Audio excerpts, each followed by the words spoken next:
केजरीवाल ने चुनाव आयोग से मिलकर बीजेपी की शिकायत की है और केजरीवाल ने बीजेपी पर आरोप लगाते हुए ये कहा कि यूपी बिहार से फर्जी वोटर लाए जा रहे हैं। अरविंद केजरीवाल इससे पहले भी बिहार और यूपी के लोगों के खिलाफ बेतुके बयान दे चुके हैं।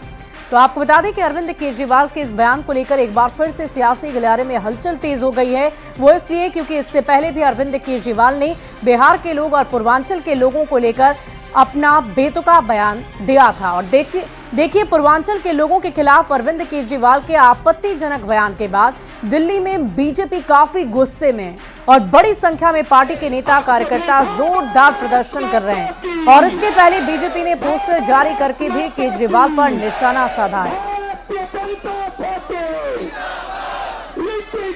तो तस्वीरें हम आपको दिखा रहे हैं। केजरीवाल को बिहार के लोगों से नफरत क्यों है, ये एक बड़ा सवाल है। लेकिन इन सब के बीच बीजेपी के लोगों की तरफ से आक्रोश व्यक्त किया जा रहा है। न सिर्फ उनके दफ्तर बल्कि यहां तक कि उनके घर के आसपास भी बीजेपी के लोग पहुंच चुके हैं और उनकी तरफ से विरोध प्रदर्शन जताया जा रहा है कि आखिर इस तरह के बेतुके बयान बिहार यूपी के लोगों को लेकर क्यों केजरीवाल की तरफ से बार बार दिए जाते हैं। तस्वीरें आप देख पा रहे होंगे कैसे ये बैरिकेडिंग को तोड़कर आगे बढ़ने की कोशिश कर रहे हैं। बीजेपी के तमाम कार्यकर्ता नेता वहां पर मौजूद हैं और लगातार केजरीवाल के उस बयान का विरोध कर रहे हैं जो उन्होंने बिहार के लोगों को लेकर दिया है और उत्तर प्रदेश के लोगों को लेकर दिया है। और बिहार के पूर्व डिप्टी सीएम तारकिशोर प्रसाद ने अरविंद केजरीवाल पर निशाना साधा है। बिहार यूपी के लोगों का अपमान करने के लिए तारकिशोर प्रसाद ने कहा कि आने वाले चुनाव में जनता इनको सबक सिखाएगी। बिहार और उत्तर प्रदेश के लोग पूरे देश में जिन राज्यों में भी काम करने जाते हैं उस राज्य के विकास में उनकी बड़ी भूमिका रहती है। और सिर्फ राजनीतिक दृष्टि से इस प्रकार की बातें पूर्वांचल के लोगों के बारे में कहना ये घोर अपमानजनक है। वहीं अरविंद केजरीवाल के फर्जी वोटर वाले बयान पर केंद्रीय पंचायती राज मंत्री ललन सिंह ने भी पलटवार कर दिया है। ललन सिंह ने कहा है कि केजरीवाल के चेहरे से नकाब उतर गया है। वे चुनाव में हार के डर से हताशा में ऐसा बयान दे रहे हैं। उन्होंने कहा कि दिल्ली केजरीवाल की जागीर नहीं है। उनके चेहरे से नकाब उतर गया है और वो हताशा में इस तरह का बयान दे रहे हैं क्योंकि उनको मालूम है कि इस बार वो चुनाव हार रहे हैं। बिहार और यूपी के लोग, दिल्ली कोई अरविंद केजरीवाल जी की जागीर नहीं है। बिहार और यूपी के लोग अपने सम्मान और स्वाभिमान के साथ जीते हैं। वहीं बिहार यूपी के लोगों के खिलाफ अरविंद केजरीवाल के आपत्तिजनक बयान के बाद राजनीति तेज हो गई है। जेडीयू सांसद संजय झा ने कहा है कि केजरीवाल पहले भी पूर्वांचल के लोगों का अपमान कर चुके हैं। बावजूद इसके पूर्वांचल के लोगों की बदौलत ही उन्होंने दिल्ली की सत्ता प्राप्त की थी। है संविधान की बात करते हैं। दिल्ली में जो बिहार और यूपी के लोग रहते हैं उसी की बदौलत दिल्ली चलता है। अगर ये लोग काम करना बंद कर दे, चले जाए, दिल्ली बंद हो जाएगा।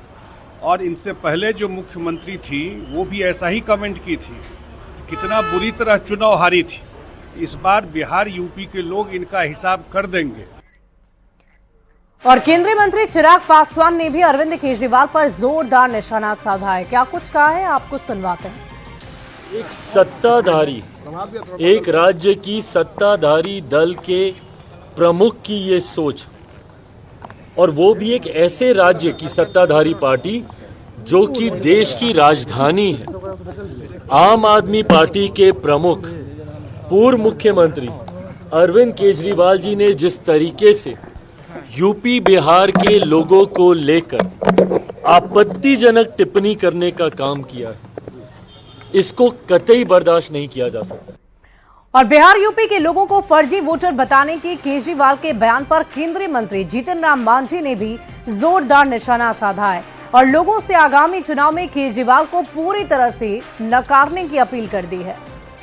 और अगर केजरीवाल साहब ऐसा कुछ कहते हैं बिहार वासियों के प्रति और यूपी वासियों के प्रति, तो उनकी विकृत मानसिकता का ये द्योतक है। और इस चीज़ को जो हमारे बिहार के लोग हैं, उत्तर प्रदेश के लोग हैं, संज्ञान में लें। आने वाले चुनाव में ऐसे आदमियों के पार्टी को निश्चित रूप में नकारें। और आइए अब नजर डाल लेते हैं बिहार की एक बड़ी खबर की ओर। बिहार के पूर्व मंत्री और आरजेडी नेता आलोक मेहता के यहां सर्च ऑपरेशन की कार्रवाई लगातार चल रही है। पूर्व मंत्री आलोक मेहता और उनसे जुड़ी कई कंपनियों के खिलाफ सर्च ऑपरेशन की कार्रवाई चल रही है। जांच एजेंसी ईडी करीब 19 लोकेशन पर सर्च ऑपरेशन की कार्रवाई कर रही। वैशाली शहरी कॉरपोरेशन बैंक से जुड़ा 85 करोड़ रुपए के बैंक लोन घोटाले का ये पूरा मामला है। बैंक के प्रमोटर सहित बैंक से जुड़े चेयरमैन, सीएमडी, सीईओ सहित कई अन्य अधिकारियों की भूमिका इसमें संदिग्ध बताई जा रही है। जांच एजेंसी ईडी की तरफ से बिहार, कोलकाता, उत्तर प्रदेश, दिल्ली में सर्च ऑपरेशन की कार्रवाई लगातार जारी है। और 15 जनवरी से बिहार में एनडीए का महाअभियान शुरू हो रहा है, जिसको लेकर बगहा में आज एनडीए के सभी घटक दल के नेता एक मंच पर जुटे, कार्यकर्ताओं से संवाद किया और सरकार की उपलब्धियां गिनवाने के साथ ही विपक्ष की नकारात्मक राजनीति की भी चर्चा हुई।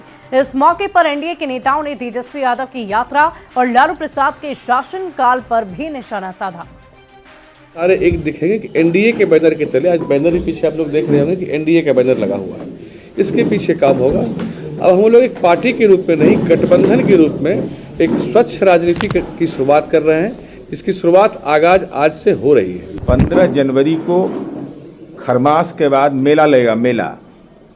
मेला लगना है, इसकी शुरुआत बगहा से होना है। कुछ लोग को लग रहा था खेला होगा, तब मेला लगेगा।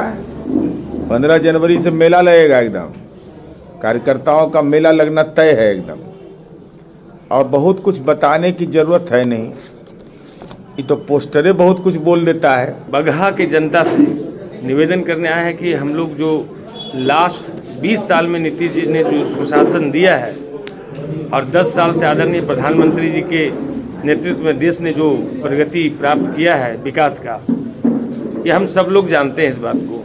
बगहा में आना और 4 बजे के पहले अपने घर लौट जाना, गांव घर के लोग पूछते थे कि चंपारण जा रहे हो, खासकर बगहा साइड में, वाल्मीकि नगर साइड में कैसे लौटोगे।